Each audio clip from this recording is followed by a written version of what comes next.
જય સ્વામિનારાયણ। આજે વાત કરવી છે દિવસ બગડ્યો નહીં પરંતુ સુધર્યો।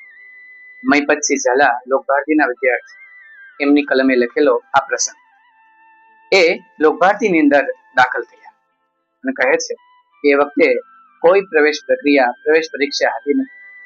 કેવી રીતે પ્રવેશ મળતો એ કે મને ખબર નથી, પરંતુ પ્રવેશ મળી જતો। એની પહેલા મારા મોટા ભાઈ લોકભારતીની અંદર ભણતા, એની વર્તણૂકને કારણે પણ કદાચ મને પ્રવેશ મળ્યો હોય અને હું લોકભારતીની અંદર દાખલ થયો। શરૂઆતના દિવસો હતા, બધાને હજી હું ઓળખતો પણ ન હતો અને વહેલી સવારે ઊભો થઈ અને જતો હતો। તે સમયે એક ભાઈ મને સાવરણો લઈને મળ્યા। કાળો ચહેરો, કાળું એમનું શરીર, મોઢું જોવે પણ ગમે નહીં એવા હતા। હાથમાં સાવરણો, એક હાથમાં સાળ પકડેલી અને જતા હતા। મને થયું કે આ કોઈ સફાઈ કરવા વાળા છે। અત્યારમાં સામા મળ્યા એમ લાગે દિવસ બગડશે અને જતા રહ્યા। લાગ્યું કે સંસ્થા વાળાએ સફાઈ કામદાર રાખ્યા હશે અને સફાઈ કરવા જતા હશે, એમ મનમાં રાખી મોઢું બગાડી હું જતો રહ્યો। સાંજે સભા મળી, સૌ બેઠા। એ જ માણસ સભાની આગળની પંક્તિમાં બેઠા, હાથમાં સરસ તંબુરો લીધો અને તાર ઉપર એના સરસ મજાના સાવરણો હવારમાં તો એ હાથ તાર ઉપર ફરતા હતા, સરસ મજાનો સુર રેલાવતા હતા। આ જોઈને મનમાં પ્રશ્ન થયો, આ જ માણસ સવારમાં તો સાવરણો લઈને ફરતા હતા અને અત્યારે સરસ સભાની અંદર વગાડી રહ્યા છે। એટલે મેં બાજુવાળાને પૂછ્યું કે આ કોણ છે? કે તું નથી ઓળખતો?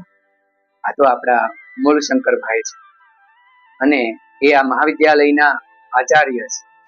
મને તો ઝટકો લાગ્યો કે મેં એને તો કામદાર સમજી લીધા હતા અને આ આટલા મોટા વ્યક્તિ અને આ કામ કરે? તો કે સવારમાં સાવરણો લઈને ક્યાં જતા હતા? એને કીધું કે દરરોજ એ મોટું રસોડું છે ને એની પાછળ ખાળ છે, એ ખાળ સાફ કરવા જાય। બધા વિદ્યાર્થી જમી લઈને જે હેઠવાડ નાખે અને એ ખાળમાં ક્યાંક ભરાણો હોય તો એ સાવરણે સાફ કરે અને ખાળ સાફ કરી નાખે। બીજા દિવસે હું મોટા રસોડાની પાછળ ગયો અને જોયું તો આચાર્ય શ્રી એ ખાળ સાફ કરી રહ્યા, જરા પણ નાનક નહીં। ખાડી ધારી એ વ્યક્તિ સાવરણા વડે ખાળ સાફ કરે, ગંધ આવતી હોવા છતાં પણ સરસ મજાનું પાણી નાખતા જાય, સાફ કરતા જાય, સાફ કરીને પાછા કામે લાગી જાય। હું તો નવાઈ લાગ્યો કે આટલા મોટા આચાર્ય હોદ્દાના વ્યક્તિ ખાળ સાફ કરે। ત્યારે મનમાં એમ થયું, તે દિવસે મને લાગ્યું કે મારો દિવસ બગડ્યો, પરંતુ દિવસ બગડ્યો નથી, દિવસ સુધર્યો છે।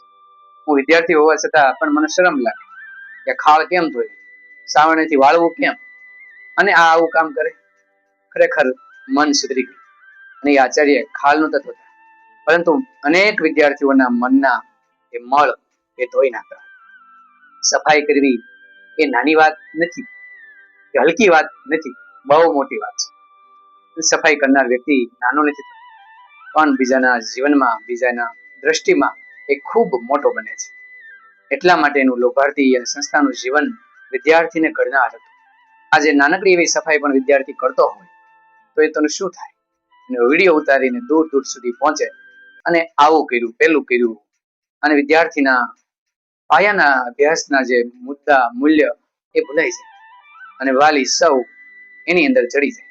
એ જ વિદ્યાર્થી મોટો થઈ શું હાથમાં સાવરણો પકડે ખરો? એ પ્રશ્ન થાય ખરો? આપણે પણ આપણા વિદ્યાર્થીને સફાઈનું મહત્વ સમજાવીએ અને એ પણ નાની નાની સફાઈ કરતો થાય એવી પ્રેરણા આપીએ।